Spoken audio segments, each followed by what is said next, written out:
Tevez da solo, Tevez al limite dell'area, ma fuori tutti, Tevez, si apre la porta, Tevez, gol, da dietro, Pirlo dentro,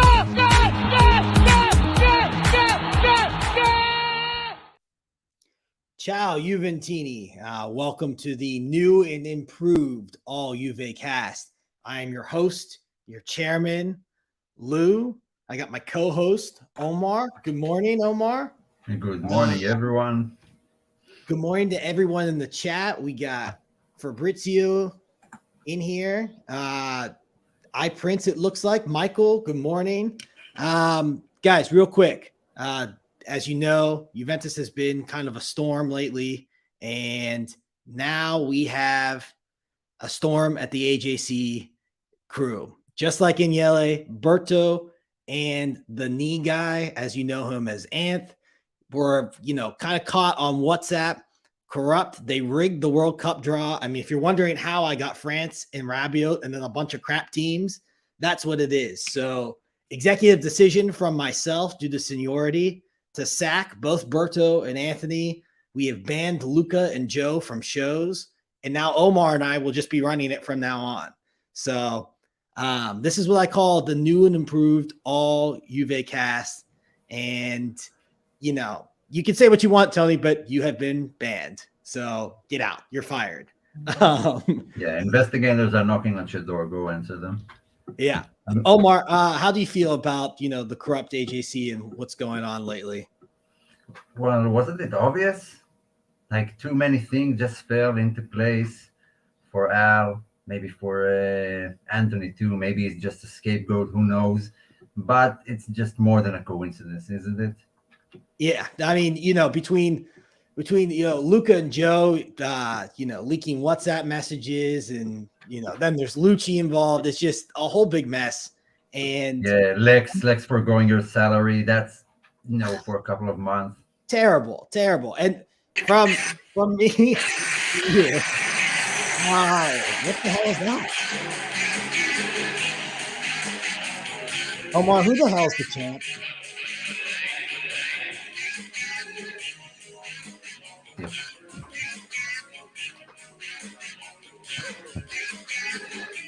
Look who's back. Ron Jeremy back. The champ is here, baby. I am the AJC. Let's go, baby. What's this rigged business? Anth and I aren't going anywhere. Come on. Group stage, champ, baby. Let's put it up. Let's post it up here. This is who has made the knockouts. Sad for anybody who chose Lex. You don't see her name up there. That's because all four teams are wiped out. There's nothing corrupt about this. Come on. Starting to sound like Inter and Napoli over there complaining. Where's Lucci, the biggest crybaby of all? He started the investigations. That guy is a walking big fat L. Never follow Lucci's suit, all right? But here we go. Knockouts kick off today. We've got Lucci against Anth, all in USA, and then myself against Luca, Argentina, Australia. Guys, real quick before we get to the whole Juve thing, how you finding the World Cup so far? You enjoying it? Yeah. I think it's been pretty entertaining. Here in the States, everyone's losing their mind, so I've enjoyed it.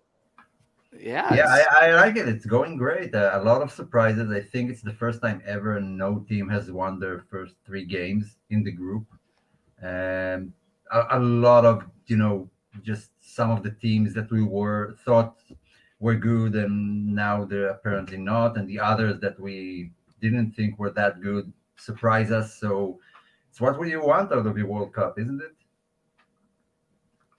Well, that's just it. I like it. I like the parody. I like the upsets and whatnot. It's great.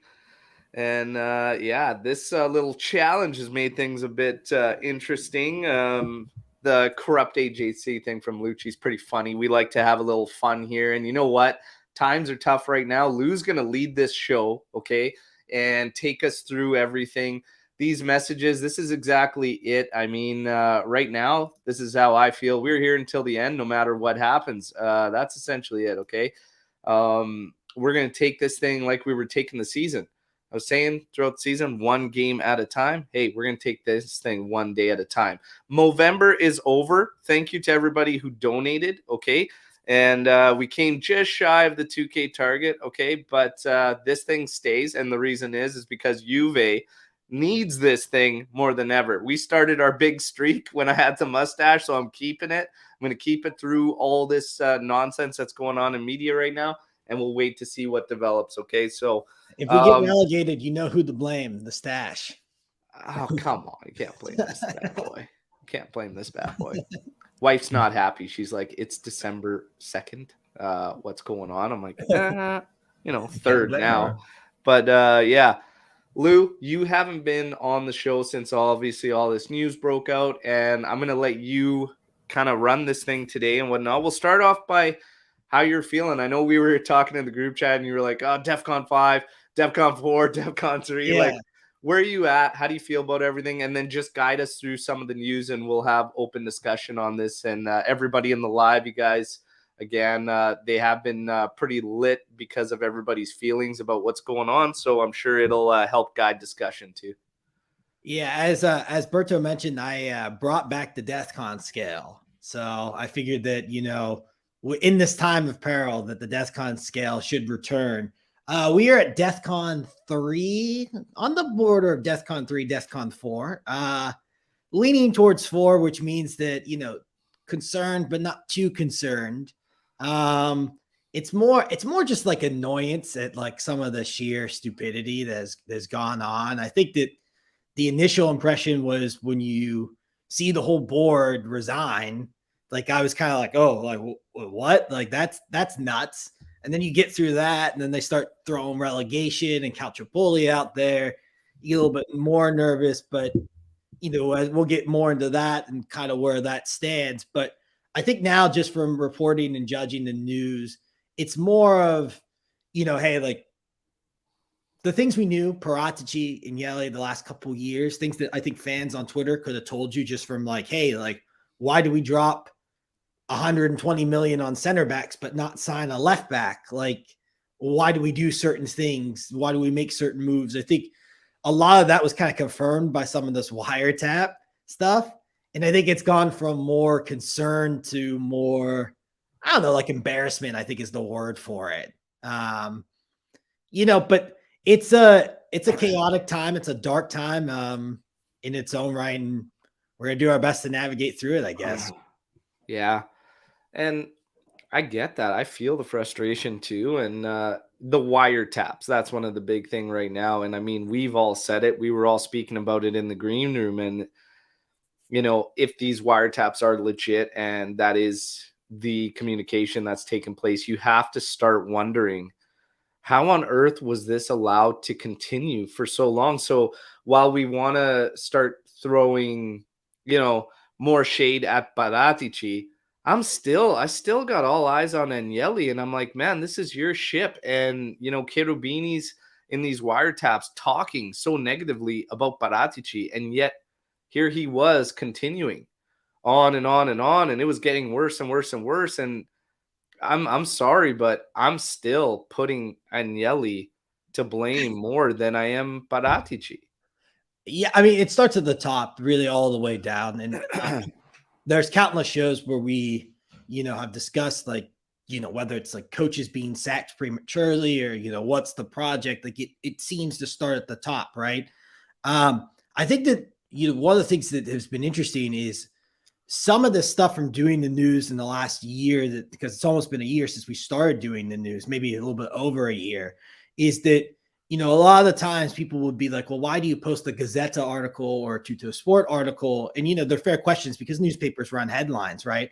But some of these stuff has been kind of reported, for 7, 8, 9 months. Like the original Cherubini quote about him complaining about Paratici was reported by Gazzetta 5-6 months ago, so one of the storylines we're following now with Romero and, kind of some of the shady stuff that's going on with that transfer move. Nobody really knows who to incriminate. Is it Tottenham? Is it Atalanta? Is it Juve? Is it all three? Like Paratici's the man in the middle there. But that was reported in the summer that maybe that deal couldn't be permanently made because, there was an issue between Juventus and Atalanta on the original deal.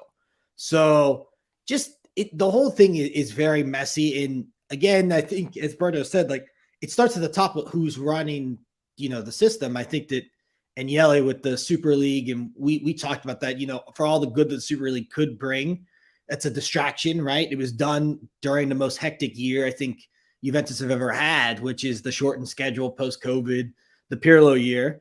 But he probably started working on that beforehand. So it just feels like Juventus got a lot of success and they took the foot off their gas because they got success. And they figured, well, like, we could go into the red just a little bit because we'll make it up later. But when you do that a little bit, it's seldom you ever get out of it. So yeah, I've been talking a lot. Omar, what are your whole thoughts on the whole thing? I started at DEFCON 1 as soon as that happened, because that's never a good sign. And I was like, oh, doom and gloom. I actually felt bad, really bad. But now, after those wiretaps came out, I failed to see anything, seriously wrong and incriminating. Just the only thing about it, and that's different. Well, Apex asked here about wiretaps legal in Italy. I don't know if they're legal and what's the case around it. I do know that when Man City had this investigation and the court stuff, it crumbled down because of illegal wiretaps that were, obtained illegally. And that's what won them the case. So I don't know how it works in Italy, but either, they have an approval to do that by the court. And if they do, Juve should probably know about it. Then why talk so much between yourselves about this type of stuff? And I actually don't see yet anything wrong for all these bodies to come in and just start judging Juve. Now, there's tons to unpack, and we'll go through it together bit by bit. But so far, I'm more relaxed because I haven't seen anything that's that bad. The only, the way I see it going down is that just John Elkann had enough, because Exor is one of the biggest companies in the world, and Juve is the face of it. All the privately owned companies, and that's the difference. We're just a publicly traded company, so messing with the books is forbidden, which is opposed to privately owned companies like Man City or Paris Saint-Germain. That's why all eyes are on us now. But I've yet to see something really bad, to justify any big punishments for Juve. So, in regards to the wiretapping, apparently, if you have, and this is where it gets kind of interesting, because you can't go around wiretapping. You can't. However, if there is an investigation open, you can wiretap. So the interesting thing is, from if they've got wiretaps from 21 and 20, I don't think the investigation was open at that time. So it's going to be interesting because they're going to have to, there's this whole gray area about the wiretaps in Italy and whatnot. But basically, it's going to come down to whether the prosecutors had the right to gather and record that information, right? And that's what it comes down to. So, again, a little bit of a gray area there, whether or not it's going to be able to be used or not. We all know what happened in 2006. If you go back to 2006, we know why it was all allowed to be used. Big conflict of interest in 2006. Just for the sake of the younger fans, could you why in 2006 was that valid? Just for the sake of the younger fans who maybe aren't familiar with Calciopoli. So if you need to get a good rundown and you're not familiar with it, Anthony and I covered Bad Sport when they did their video on Calciopoli, and we literally broke down all the information that they didn't even bother to get involved with. I don't remember off the top of my head the exact people. However, the ones that were in charge of, say, the appeal, say, actually making the decisions of punishment, all this, they all had ties TIM had a tie with Inter. Inter was the one that started the entire thing. So, what was his name again? Omar, help me out here. Inter's president there at the time. Massimo Moratti. Yes, thank you. His right-hand man, essentially, was one of the guys in charge of making the push. The rest of the people in charge, it was, and people bring this up to this day. Why did Juve not fight? There was nothing to fight. They were fully aware of what was going to happen because of all the people involved. That thing was an absolute joke. Not only that, the same things that we got penalized for, every single other team did, including Inter, that started the whole thing. And there was the same phone conversations with Inter's president going out to the head of the referee association and all that. Not only that, people in England were having the same discussions. So back in 2006, it was a match fixing scandal. And still, there was never anything proven that Juve actually fixed a result or had a result change. They spoke. This is what it was. They spoke about who was going to be officiating certain matches and stuff. So and that was happening even in England. Yeah, and after this happened, England toned it down. Yeah, and Anthony mentioned it last time. There was tons of pressure from UEFA and FIFA to solve this quickly, or the Italian national team wouldn't be able to participate prior to the Euros. So they just wanted to close everything fast, and Juve didn't even put up a fight. And they are going to put up a fight now. Yes, now there's going to be a fight, and rightfully so. To be honest, like Omer said, I agree. Right now, all I'm seeing is numbers that probably don't balance. Our loss is bigger. Financial problems for a publicly traded group. Okay, that's a problem. So the league doesn't have any parameters to register. Yeah, so that leads me to my next question, which was going to be, in your guys' estimations, and Berto, you can continue this because I kind of interrupted you. What do you think is the fallout from this? I know a lot of fans have kind of, they've weighed their opinions in the mentions, they've asked questions. And before you answer that question, to all the fans who interact with the admin, ask questions, thank you so much for doing that. They're great. The discussions in the mentions, get in there, ask us questions. One of us will answer you. Sometimes I'll answer you from the admin the best that I can. It is a weird experience, but seriously, thank you for the questions, for the mentions and the discussion. We really appreciate them. But Berto, take us. What are your thoughts on the fallout? Where does this all fall? What could be the harshest penalty Juventus face in all this? Yeah, I think honestly, I see punishment coming down from Europe. I don't see anything coming from it domestically. They can't, because there literally are no regulations that say we need to meet a certain criteria to register for Serie A. And Gravina himself actually back in 21 said, when talks were kind of happening about these strange transfers and everything, and he says it didn't affect Juve's ability to register for the 21-22 season. He said it doesn't affect it. Deferred salary doesn't affect it. Plus Valenza case, all that doesn't affect it, he said. Literally, financially, what we've done is brutal for a publicly traded company. That's why the financial authorities are pretty much coming at them. However, no regulations in Italy, regulations in Europe that you have to meet. And if your books don't balance, that's one of the main things for qualification, is where you stand in the fair play side of things. I expect, based on everything that's happening and whatnot, and what went down with the whole Super League thing and Sefrin and Agnelli and what, I expect a ban from Europe for a year, to be honest. That's what I probably think will happen.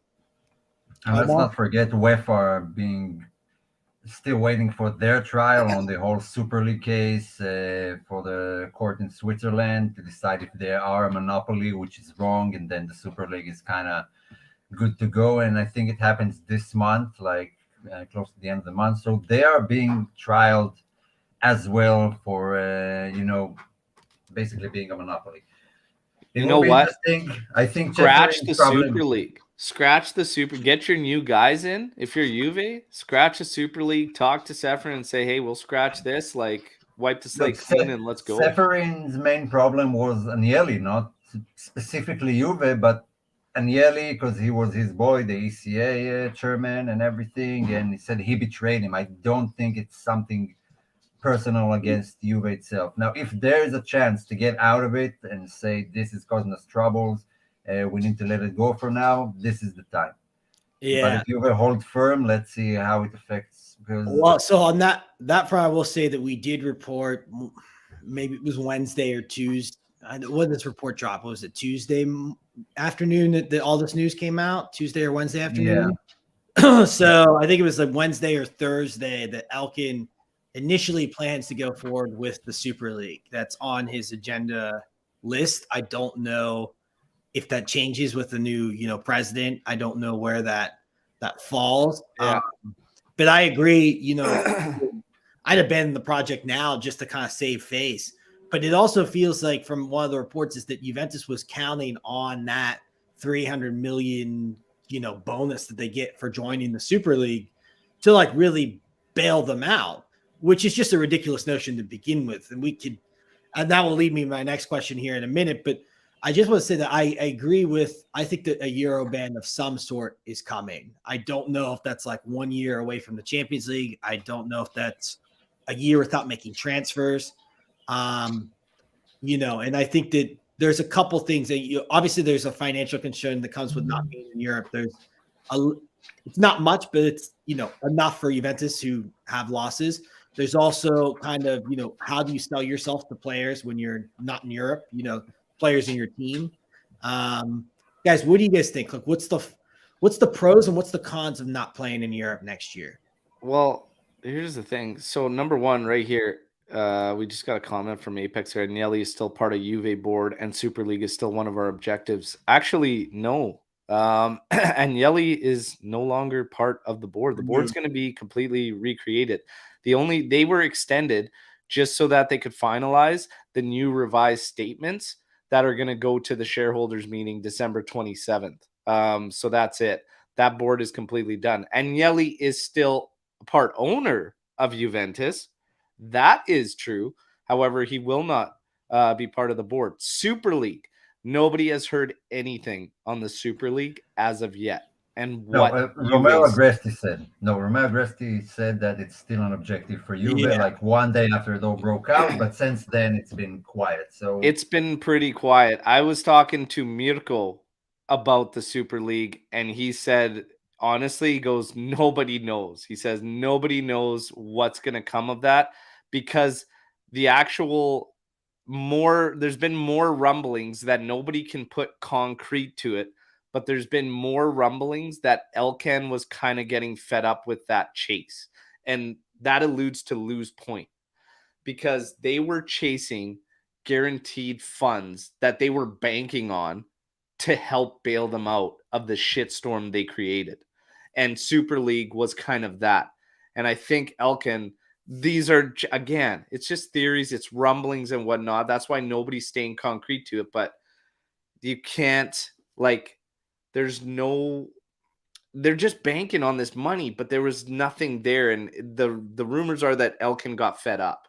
Remember, I was always saying, like, even when the news first break out, this seems like a soft firing to me and not necessarily like all of them just going on. Like, to me, I feel like Elkan honestly just said, fuck, enough's enough. Well, and to that, some of the original reports where they were talking about a break in, the board of directors, where there was, Agnelli's portion of the board of directors that thought we could pay off, a certain bit of this debt, and this was the way to do it. But some of the board did not. The wiretaps come out a little bit, and you see that Elkan necessarily didn't really agree with what his cousin was doing. So it's really really complex. I mean, there's a lot going on. There's a lot of rumors. I would say to the fans, like, again, that's why, like, in the news, like, we've posted everything from, journalists that have 300 followers to, newspapers that kind of like draft headlines. You can't really discount anything because some of these murmurs and some of these rumblings, you would hear them about a year ago today and be like, oh, that's nothing. Like, it's no big deal. And then, a year later, you have this kind of at the forefront. But back to my original question, without Europe on the larger scale, like, what are the pros? What are the cons for you? Omar, kick us off for that. Like, what's your silver lining and what's the biggest concern for you? Yes, please. The obvious cons is all the money aspect that you should get from participating in European championships, whatever they may be. The rest, I don't know. Maybe, just maybe, it's something we need for the future. When I don't know how it will shape out. Maybe you were planning for it because we see a lot of renewals for our young homegrown players. Last one was Samuel Lilling Jr. And maybe you are preparing maybe not a ban from Europe, but a transfer ban. Seems like the appropriate punishment that UEFA really likes giving clubs. And so with contracts are over and everything, I think we'll see some more youth introduced and youth, turning to their next gen, same way as Chelsea did. And some of these players stayed, Mason Mount, Chris James, some of these players were sold for a very high price with Tammy Abrams and Tomori and Billy Gilmore and all of these names. So it might be a blessing in disguise and 1 year that you can't spend. So you basically align your books the way they should go and some rebuilding. Maybe that's the main things I see from it. I don't know how it will affect. And still, UEFA has a lot to prove. So, it's all up in the air. I think it's a blessing in disguise that this stuff broke out during the World Cup. And we have like time to let the dust settle and before the season kicks off. Because if that happened during the season when we have games at hand, that would have been a different story, in my opinion. Yeah. Berto? So I want to start with this because Apex has said Super League is still a good idea, in my opinion. UEFA simply wants all the money for themselves. Why should we be limited to only playing in UEFA tournaments? I agree, and I've been with the Super League since the beginning. And the reason is, and the reason I wanted to use this to tie it into the whole thing is, okay, with the Super League, we know where Italy stands. I gave the numbers. When you're looking at TV deals, we're miles and miles behind these other leagues. Okay, we're not even close. We're not even in the vicinity. And this whole thing that's going down, Juve's got to be, well, not Juve, the league's got to be very, very careful because honestly, if they don't think it's going to affect the league or the outlook on the league, they're mistaken. Not only that, I can guarantee there's going to be a shitload of teams that have done salary maneuvers. We've heard players talk about it with Napoli. We've heard players talk about it with Inter. We saw what happened to Inter. They're opening up a fucking massive, massive can of worms. And I hope Juve can find a way to use this as some type of leverage because the league's going to have to ease up their pressure because otherwise they're going to crumble. They don't realize that. And if you're listening to rival fans and whatnot, well, I even told a couple that jumped on the daily update videos, educate yourself first and then pipe up later because they come in here saying that, oh yeah, you guys cheat, blah, blah, blah. And then you can't see the sporting aspect of it. No, there is no sporting ties. The league has no regulations on getting registered. That doesn't start until 2023-24 when they want to introduce a salary cap. Okay. So as of right now, we've done nothing wrong in the league. So anyone worried about relegation, I'm not worried about relegation whatsoever. With regards to Europe, a transfer ban, how can they, when you're competing in multiple competitions, how do they implement a transfer ban on a team that's respected to a league if they didn't break any rules to a league and UEFA is like its own kind of entity? Do we still allow to use transfers that we can use in Serie A and we can't use these players in Europe. The whole thing's kind of weird. UEFA essentially has too much power, okay? And this is one of the main problems, and you're starting to see it now, which is why I wanted the Super League. UEFA has to be pushed. UEFA needs to be pushed. But transfer ban, whatever. If we miss out on Europe, how do I feel? Here's the thing. I said I don't want Del Piero in there right now. I don't want these guys coming in there right now. I want the smoke to settle before these guys actually come in. Let's figure out where we are, what's going to go down, what's happening, and then maybe bring them in, and then we can move forward once we actually know where we stand. To bring people in right now with so much uncertainty makes absolutely no sense to me. Get some interns in there, just kind of see things through, settle it up, clean it up. Once it's done, then move forward and make your decisions, right? Even when in regards to Allegri. But if we miss out on Europe, my fear is not the financial thing. Look, our financials are a mess as it is anyways, and we need to clean it up. That's not going to happen like immediately. Number two, we have, like this Juve next gen thing, and all these Juve young guys couldn't have happened at a better time, to be honest. Okay.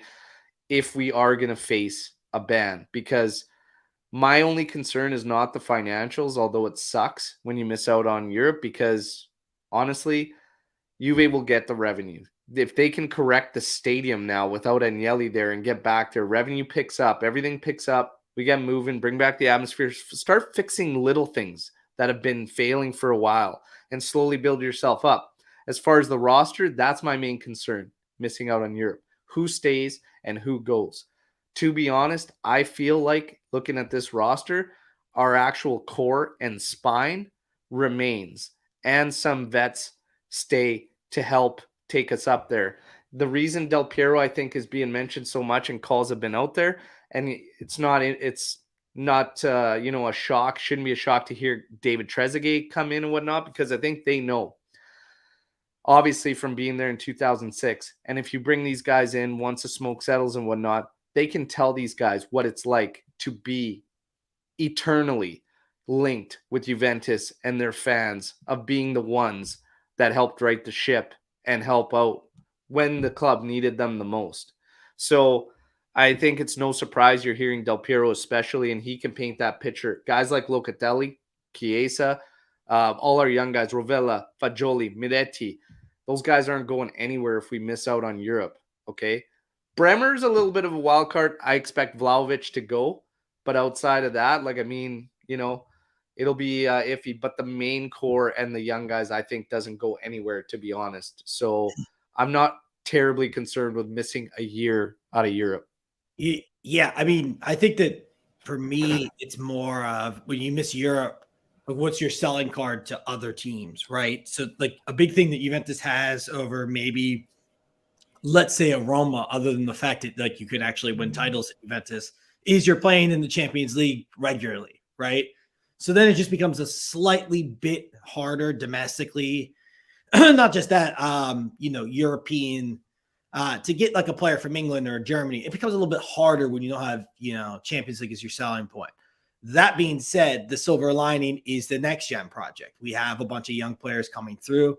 We have Fagioli, we have Moretti, we have Samuel England Jr., everyone that we know about and we've seen or, praised recently. Those guys will slot into some roles. They'll fill some gaps.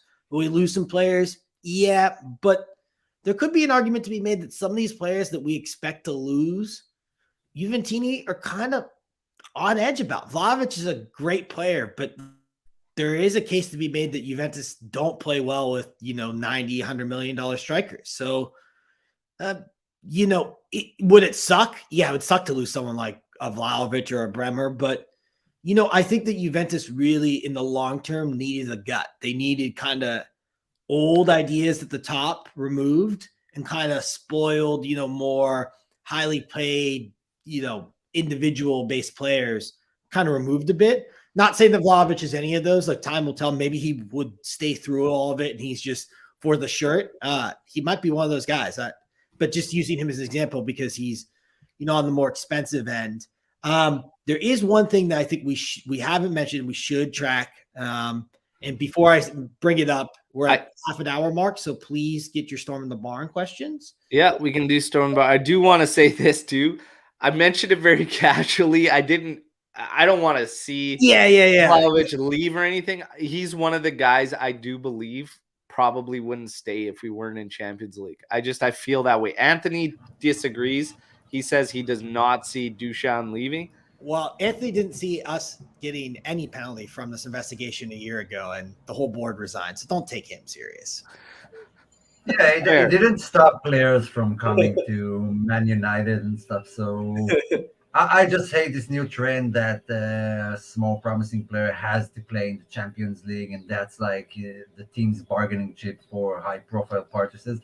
And you know what? If someone comes to Juve only to play in the Champions League, don't come. I don't really care. And some of the reports said that the new management will try to go back to Juve's old ways, Italian core, making players great, buying already world-class players, which, I don't know, might be good for us because obviously this purchasing world-class talents didn't work out, especially on the financial side.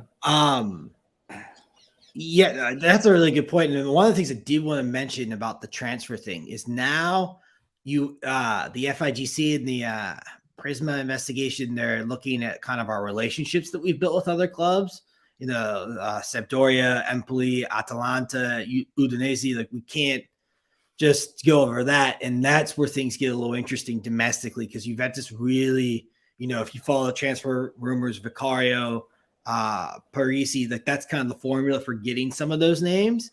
So I definitely think in that case, domestically, there could be a little bit of a, hey, why do we want to deal with Juventus? I mean, obviously there's the financial aspect, but it might be a little messy, because that is definitely something that's come out recently.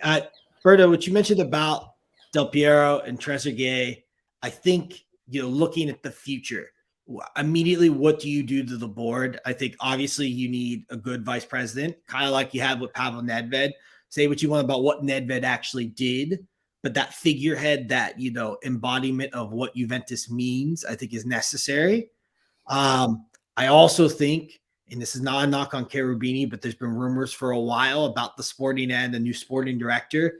I do think at the end of the year we probably see a new sporting director, and I'd be a little surprised based on history if Allegri remained, unless they won the league this year, which would kind of take a miracle. But what are your guys' thoughts? Berto, you could start. Like, what would you do? What are the things you would do to fix Juventus's management? Like, who would you bring in?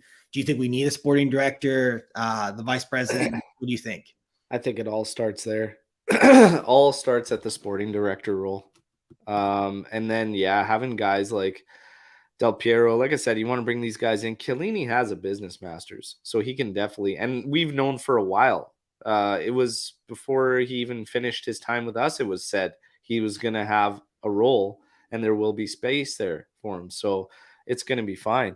The sporting director is the big one. Right now you have Gintoli, Carnevale, and then there are the rumors that Elkin wants Marotta back. And interesting, one of the wiretaps was between Cherubini and Paratici, where Cherubini apparently states it's been 2 years and you've thrown around 700 million of investors' money with absolutely nothing to show here. And we've sent two people away that we should have kept. It's no doubt in my mind, one of them is Beppe Marotta that he's speaking about in that the second person, that one can be open for discussion, whatnot. But in my mind, absolutely. And you know what? Dating back to when that was, it could potentially have been Allegri as the second person, to be honest, if I think back. It could have been Beppe and Allegri the first time that we're talking about. But anyways, it's going to be very, very interesting. But Marotta back, I've been thinking about that a lot over the past couple of days. But I think it all starts there. I also have this tremendous PTSD that is built up from going back and trying to recreate things that once were there and whatnot. So I can't help but think about maybe we do need to start somewhere else at sporting director. Cannavale would be fine. Giuntoli has very, very close ties with Antonio Conte. And the interesting thing was, and I brought this up with Anthony there, that the theory was, remember when they were showing pictures of that alumni from 1996 Champions League victory at Juve, that it was a method to get a couple guys closer and keep it low key to talk and discuss things? You never know. There's a lot going on, and I think there's way more behind the scenes. Elkin has been a little bit more involved. We've talked about it on the show. Yeah, as of late. When the He's- struggles hit, he's been around more than he has been in the past. Yeah, since this summer, he's been around a lot more, and I think it's been coming for a while, and this is why I say, I'm telling you, this was a soft firing, and they're cousins, obviously, and of course, with him being part owner, you would never publicly get rid of Agnelli in any sort of way. I still say it's a soft firing, and That's I do what I start said. at sporting director. Start at sporting director, build from there. I think it's absolutely fine to have a guy like Ale as one of the ambassadors, as a vice president, doing that Nedved role. I saw no issues with Nedved in general. You watch Nedved. Nedved's one of us, man, and when he watches the games, whatever, I feel like I'm watching myself watch the games. He wants what's best for the club and everything. It sucks when you're tied to something like this, though.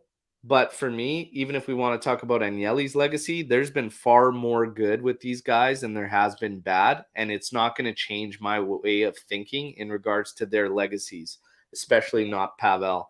I do want to say on Nedved, I mean, even if you catch the Locatelli quote that we posted yesterday, where he kind of briefly touches about that relationship, Nedved, for whatever he did do, that's never been kind of defined for Juventus, was a huge figurehead with players who play for Juventus, who were coming into Juventus, who grew up with Juventus. So the vice president role is extremely important. Omar, what are your thoughts? Bring Marotta back? Do we go in a different direction? Where do you stand on the VP? Like, ideally, is it Del Piero? Would you prefer someone like Trezeguet? Could even be a sporting director. He's taken the classes for it. Yeah, I would still go Del Piero, VP, and no questions here. Like every time that subject has been brought up, half of the fans were like, no, it could taint his legacy. Fans will turn on him.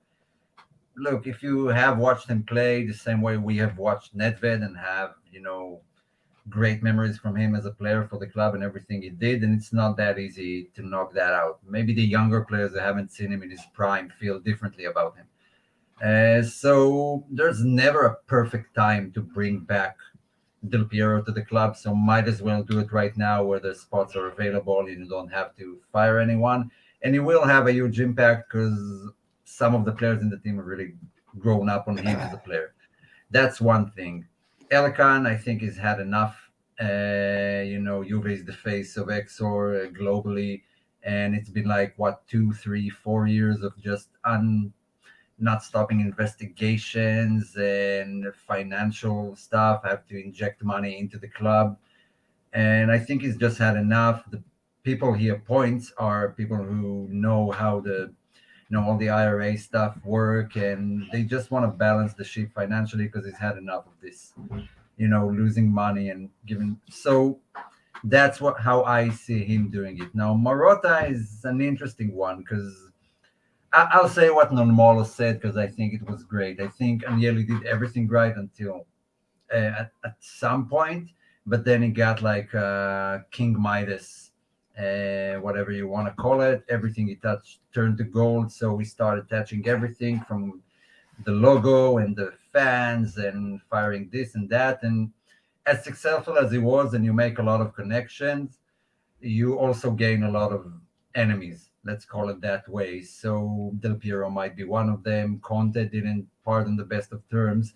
And Marotta is another one who might have been the catalyst for all of that stuff to happen. Now that Agnelli is gone, some doors are reopening right now, and Marotta might be one of them. Now, what Marotta has proved is that he can build a good team, a competitive team, without a lot of money. Because that's what he did at Inter. Inter's owners were forbidden of injecting money into the club because the Chinese government are mental. and he still managed to keep them competitive, keep them in the Champions League, bringing good players. And considering all the reports that are coming out, that's the direction Juve are going for, making good purchases with not a lot of money involved. So Marotta now seems like the perfect guy because we know what he can offer. Gentoli is another interesting one. Napoli are building a great team season after season, replacing their players with some unknowns for very low salaries and transfer fees and still manage to stay competitive. So he's an interesting one as well. So Marotta, Gentoli, both interesting. I would welcome both. The Honestly. thing is also I want to get back to some of the comments about LA, and you're talking about, if Del Piero should return and fans fear for, the fan base turning on him or whatnot. It's hilarious and something I found funny with Nedved in the role as well. It's not necessarily a role that you can really look at from the outside and just be like, and measure how great a performance they're doing or how bad they're really doing. It's almost a combination of the entire group. And again, when you look at Nedved with Agnelli, there's been far more good than there has been bad. So I don't really have a fear for Del Piero in terms of fans turning on him and whatnot.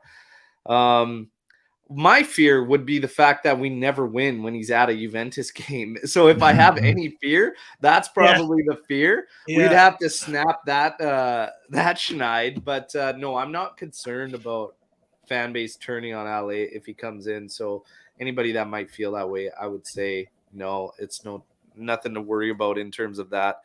Sporting director, regardless of who it's going to be, obviously there are names flying around there. If I had to, not that I had to pick, I think it would probably end up being Carnevale if I be totally honest, whatnot. And there's a comment in the chat, just for a reference, from an Inter fan, I think. Yes. Uncle Sharma here saying that Marotta's been hinting at stepping into a political role in Serie A / FIGC after the contract expires. So there's also that as well.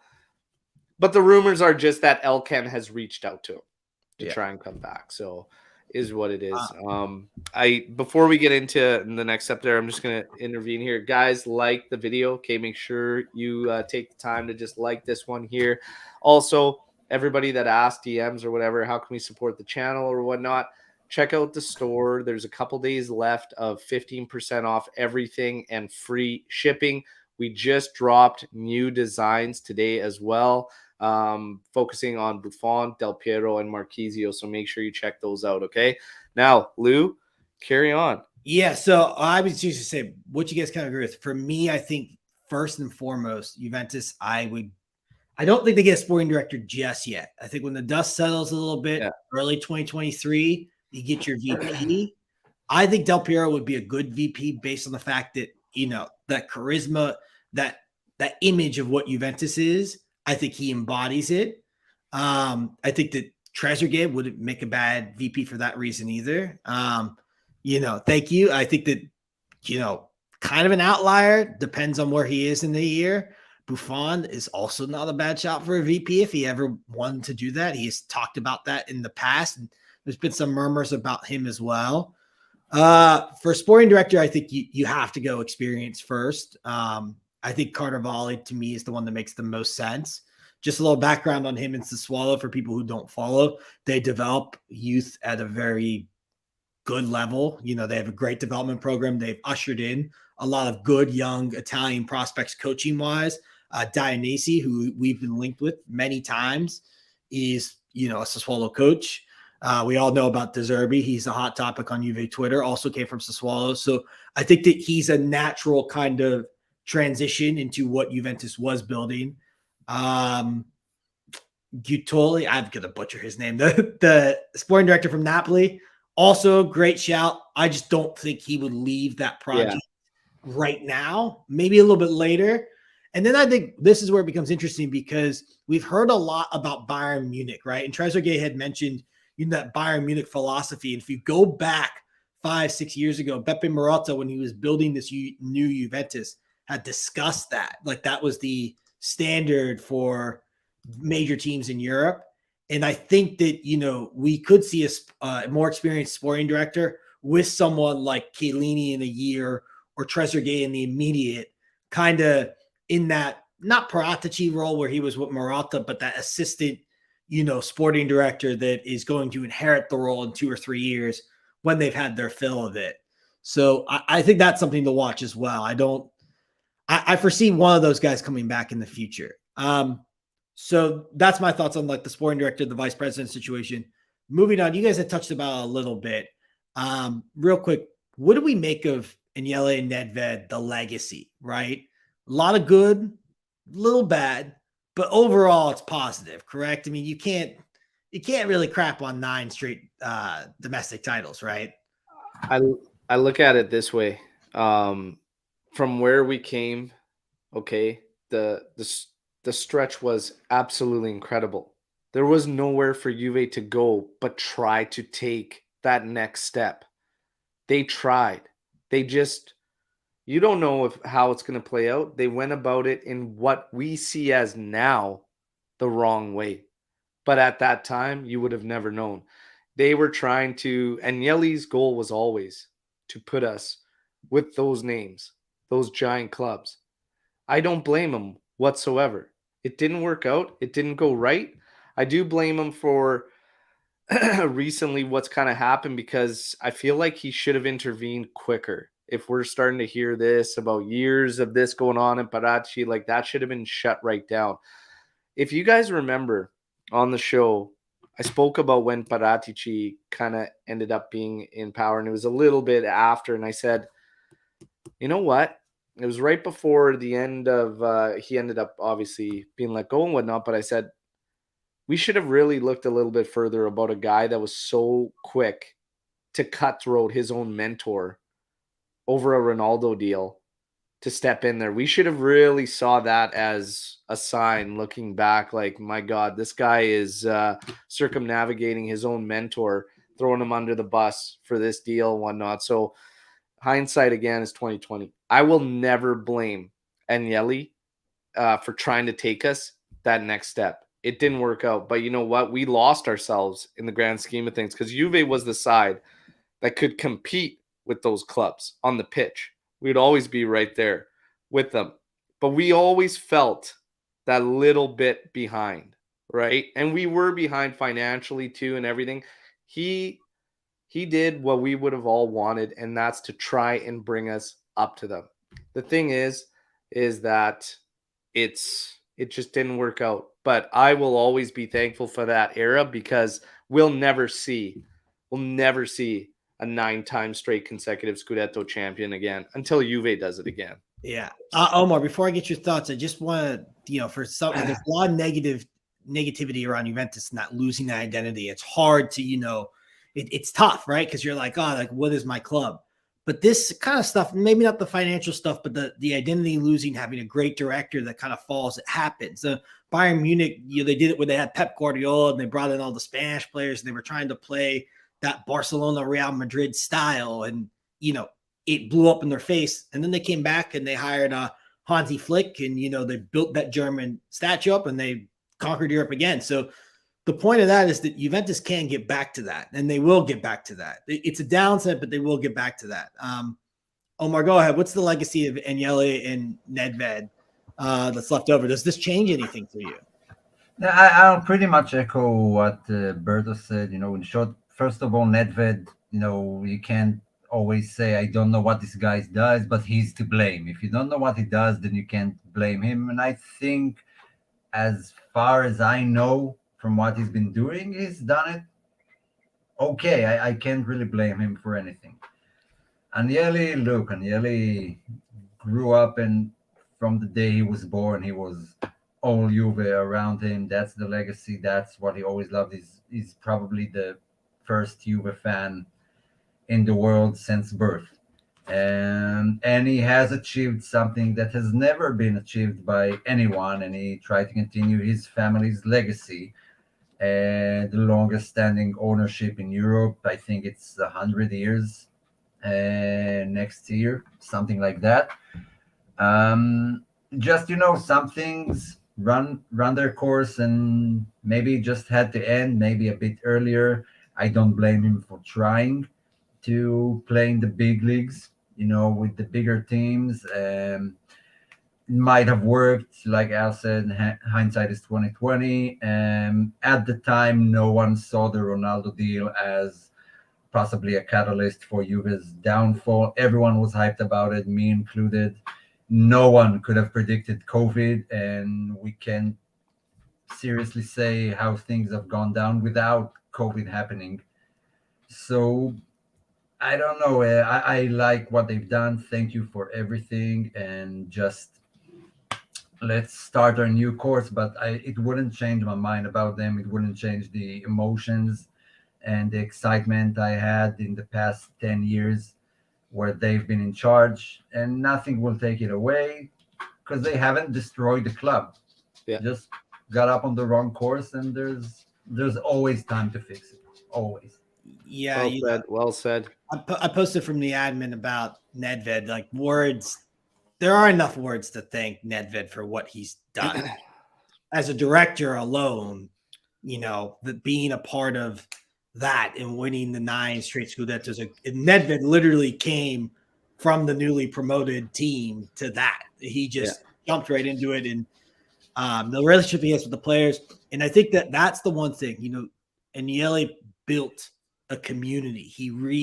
He took a team that was nothing, that had nothing, had whatever was left of the fandom, and went to Serie B and looked like it was in ruins, and built a strong family, built a strong Juventus community. Did it go off the rails at the end? Yeah, but for the most part, what he built, and when you hear what players like, Dusan Vlahovic touched on today, that, he really loved having him as a president. Players loved him, coaches loved him.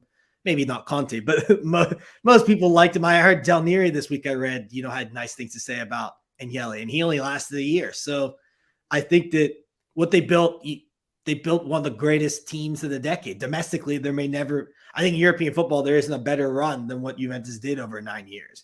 So it was only missing one trophy, man, and it was damn close.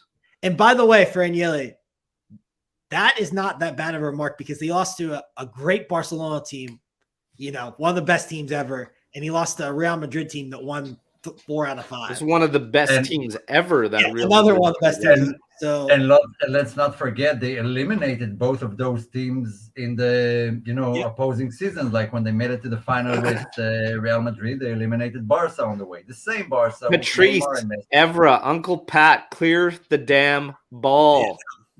That would have been a year too. That was the year. 15-16. That was the year, man. I swear.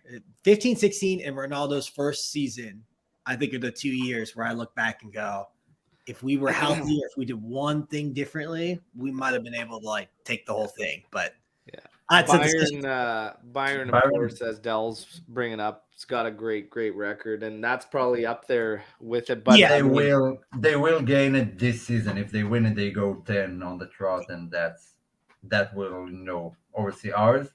And I don't know, it's just an interesting topic because Germany works in a way that is sort of the utopia. No private ownerships, no nothing.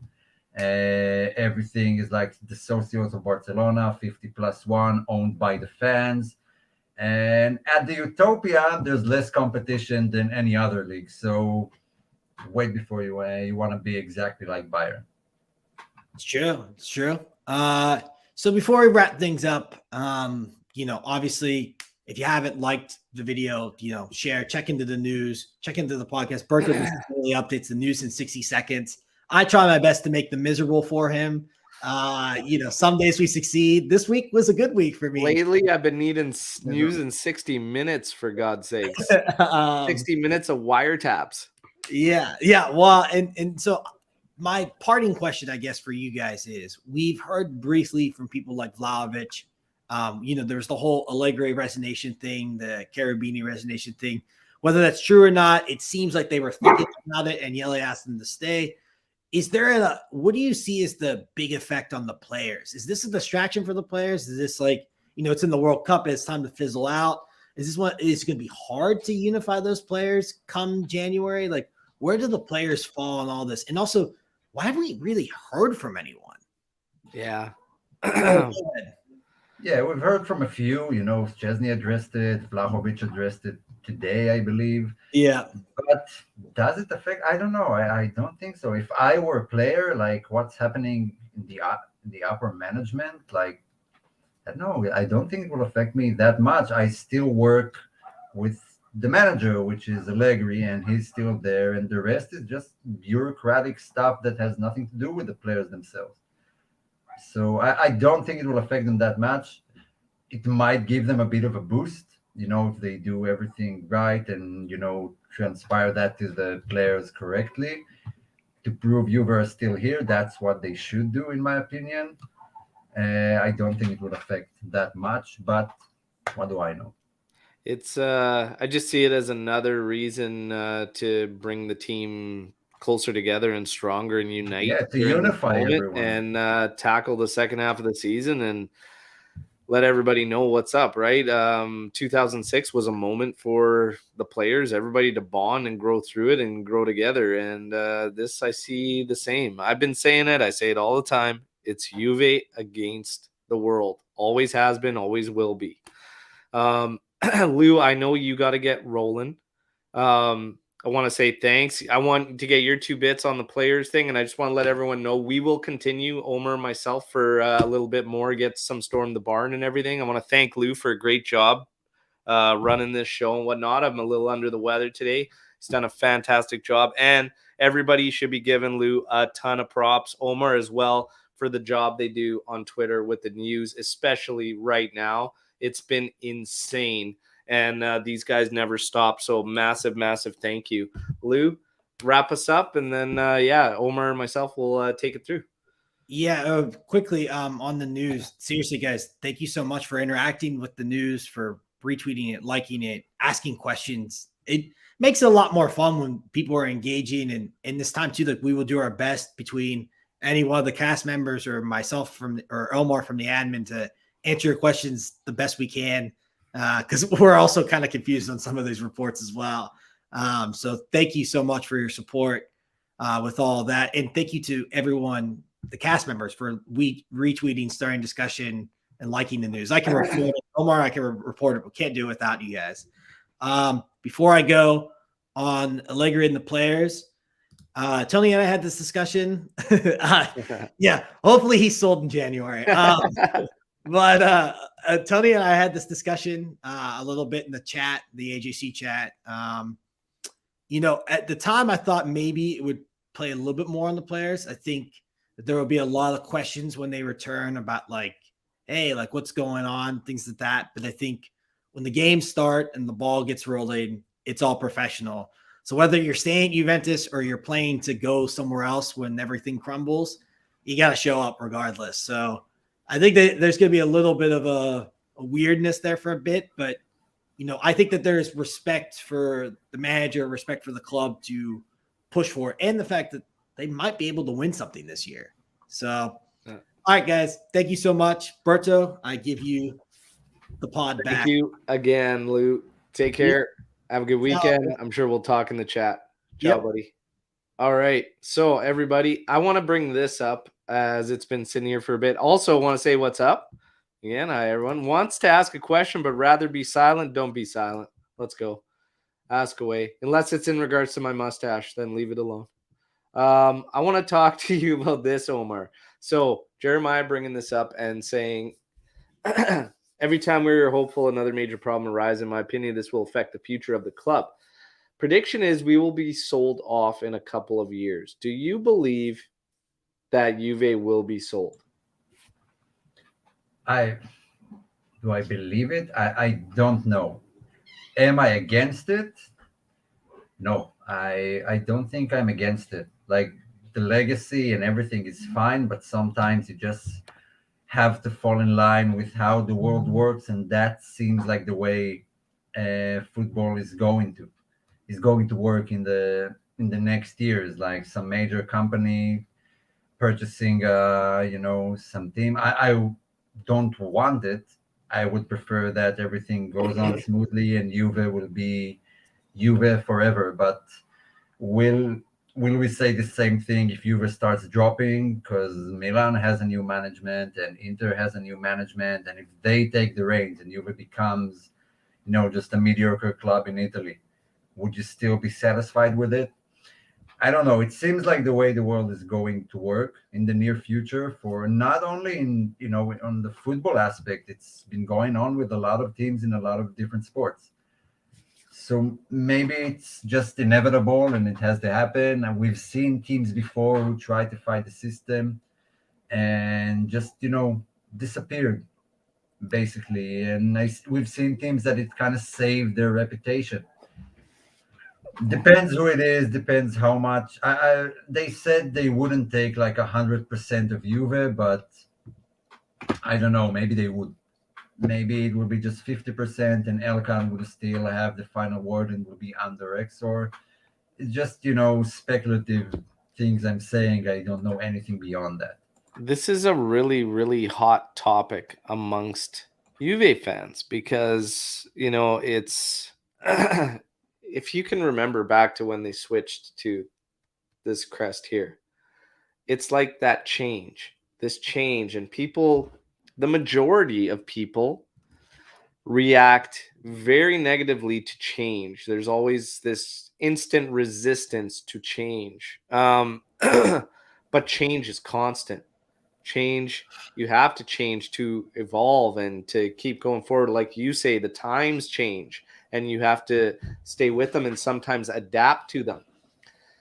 But the history, one of the main things about Juventus that us as Juventini love is we are drawn to that history. And when you immediately think about this team being sold, you immediately get this feeling because a lot of us, maybe not so much the newer fans, but a lot of us that have been around for so long, you have built this connection to this team and its history and that family that's just connected to it, right? For me personally, I don't actually believe that they will be sold. If anything, a shareholder comes in, like a minority shareholder, but I don't see them being outright sold. I can't see it. I can't see it happening. However, I think it's something that we need to all start talking about and discussing, and maybe being prepared for. Because I can give you two examples of companies who didn't fall in line and didn't see how the future is going to work. One of them did, one of them didn't. The first one is Blockbuster. Blockbuster was like one of the most important companies in the world. And back, I don't know, what was it, 2009, 8, Netflix came up and offered them to start a streaming service, and Blockbuster said no. And where is Netflix today, and where is Blockbuster today? So they just wanted to stick to their guns and their way, and they crumbled and disappeared. Yeah. Another example might be Tool, the band Tool, who were all like old school, buy the albums, no media platforms, no nothing, no live shows on YouTube, no anything. But eventually on the Joe Rogan podcast, he did that live and uploaded all of Tool's music to all the platforms because he just understood this is the world now. And you even might have to understand eventually that this is the world right now, and we just have to fall in line or we'll disappear. Yeah. The other thing is too, though, we don't have to, there's nothing stopping us from adapting and changing without selling. That's why I still don't see the connection for the club to have to sell in order to get through this. It still runs on how it's operated. If we're talking about money, Exor's arguably never been stronger. So I don't see why we can't evolve or adapt or change or go with the times without having to sell. I'm not making that connection at the moment. I don't see it. What does Juve gain out of selling? We don't need the money in sports, in football. We're looking at these teams that, let me remind you, we have no idea how they fall in line with the parameters year after year after year. But the biggest thing for them is the TV deals. That's the big kicker with those teams. That's the big separation. And Italy, this is more of a Serie A problem than it is like a Juve. And that's why you could see it miles away why Agnelli was so adamant about this Super League and trying to get that done, because as a league, Serie A is not doing anything to benefit themselves or their clubs involved in taking that next step. But I don't think that a new ownership is gonna be the be all end all and get us to the next step. I don't see why we can't do it currently. But I see issues with the league and the TV deals and everything like that. That is such a big gap that makes a world of difference for us. But yeah, I don't know. If anything, Luke, yeah, go ahead. Look, Faraz said here that new ownership doesn't guarantee success. Look at Man United. Man United, I take the EPL out of most discussions because the TV deals there, like newly promoted teams get more money than you have gotten in the past 3 years. So I wouldn't compare them, but think about what would have happened to Inter and Milan without their new ownership, because they were down in the dirt, and it was a process. It didn't happen over 1 year, but eventually it paid dividends. So I'm not saying I want it. I would prefer Juve will remain, the Agnelli family business and hold on to that 100 years ownership. But if it's Juve becoming a mediocre team and having no say in European competitions because they can't compete with the rest, or a new ownership, I would go with a new ownership if we have to. We're not there yet, and it's an interesting topic, but it's not a reality at the moment. So we're just entertaining the idea. But if it comes down to it, I would prefer that than see Juve crumble. There you go. I agree.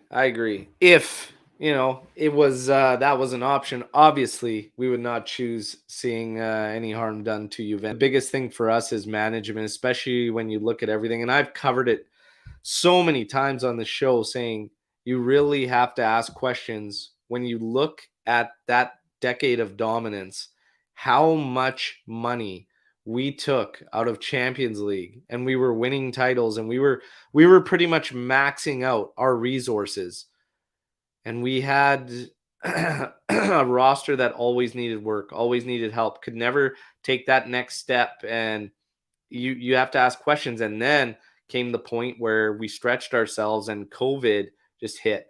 Juve's always operated slightly in the red, and they just dealt with it and whatnot. But the problem is nobody could foresee COVID going down. And then when you're a team that operated in the red, COVID was a killer. It was a killer. We're going to wrap things up here really quick. We're just going to talk a little bit about World Cup. Mark coming in with a question. What are your thoughts about Vlahovic goal? And that boosting his morale coming back despite Serbia being bounced out of the competition. Omer? Yeah, I recently read a book about the 50 greatest moments in World Cup history. Some of them are good moments, some of them are bad. And go ask Zidane what does his goal means to him after that final in 2006. Players tend to, when it comes to national success, players tend to look at what the team has achieved for their country and less on themselves.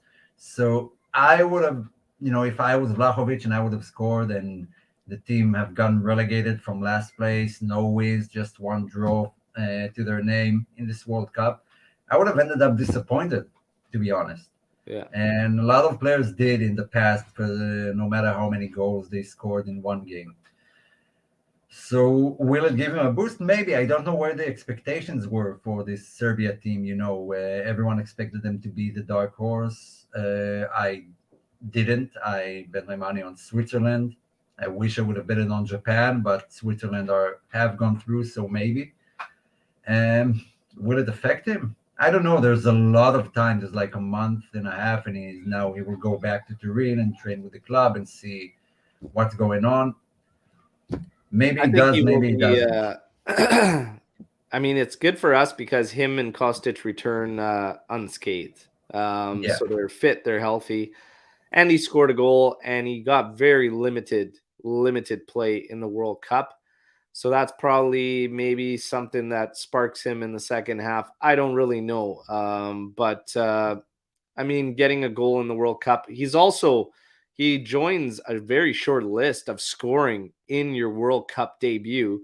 So we remember what he did in Champions League. He scored a minute and a half in his Champions League debut and whatnot. So he keeps going with it. It's definitely not a bad thing to have him score, but it's a big positive that him and Kostic are fit while returning.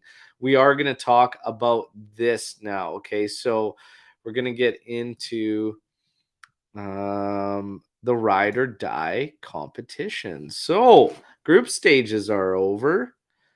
Luca and Omer were very, very close in the group stages to taking that, but now we get to the knockouts. The group stages are over. Points are done. Holland and USA today. Who's winning that, Omer? I think Holland eventually. Out of all the teams that qualified, Holland has been the most boring one to watch. I feel like they've gotten through because their group was probably the easiest one, and they will go through, I believe. But next round, who are they playing? Where are they? Holland, either probably Argentina or Argentina. Australia, the other game today. I guess it will be Argentina. I don't think they'll go through, but I hope they surprise me. In general, I like Holland. They have some interesting players. Louis van Gaal is the most decorated manager right now in the World Cup with the most experience on international level. So maybe he knows how to navigate them through this time, even with bad football. I don't know. I think they'll win it, but I don't think they'll make it all the way to the final. All right. So there you go. I'm gonna go with. I think Holland USA is gonna actually be very, very tight, but I think all Holland will do it, and Argentina. That's what I'm going to pick for today's matches going through. So yes, great show, everybody. Jeremiah, thank you for the comments. Again, Juve will rise again, and we don't know what's going to come of it. But one thing's for sure, Juve's going to fight. Okay, this is not going to be a scenario like way back when where we heard about it and I lived through and we lived through it, and it's not going to be like that. It's going to be much different this time around. Again, we take it like we've been taking this season, one game at a time. Now we take it one day at a time. Wait to see where the dust settles. Okay, one thing's for sure, and I can guarantee you, I'm not going anywhere. All Juve cast isn't going anywhere. We're not going anywhere. Okay, we're gonna all do this together. Okay, like I said on the daily update video yesterday, tutti insieme. Okay, fino alla fine, forza Juve. Antonio, Apple, Jeff Bezos. Those are the rumors. Very loose rumors. Okay, so again, take Yeah, all your news with a I grain. will just add that on the news front, we publish everything that comes out from every newspaper. Not everything is going to happen. No one knew about Juve's board or resigning, and suddenly everyone knows what the future holds and what's going to be. So we just post it for everyone. Doesn't mean we believe it will happen or think it will happen. But that's a great gives us a lot of discussions here in the podcast and on Twitter. So take it with a grain of salt. We just publish everything that comes out, credible or not credible. And one thing to think about too is that look over these past few years. You can think to Momblano, who is, for the most part, would be considered very unreliable, but there's a moment or two where he was spot on. You look at Fabiana Della Valle that comes from, she's with an outlet that is seen as very poor. However, she's been spot on a couple of times too. So we give it to you from all the sources. But again, like Omer said, you just take it with a grain of salt. And sometimes some of these sources will come out and surprise you and be right here and there. That's why you just take it all, but take it with a grain of salt. You still got to wait to see what actually goes down. And we're going to do the same throughout this whole scenario. Tutti insieme, fino alla fine, Forza Juve. Thank you, everybody, for being here. Like the video before you take off, and take the time to just drop a comment after the video is done recording. All right. Enjoy the World Cup knockouts that start today. I'm going to keep you posted on the daily update videos. And again, if you haven't and you're interested, if you've seen some designs, check out the new designs as well that just dropped today. But 15% off our YouTube merch store if you're looking to support the channel. Thank you to everybody who already has 15% off and free shipping. All right.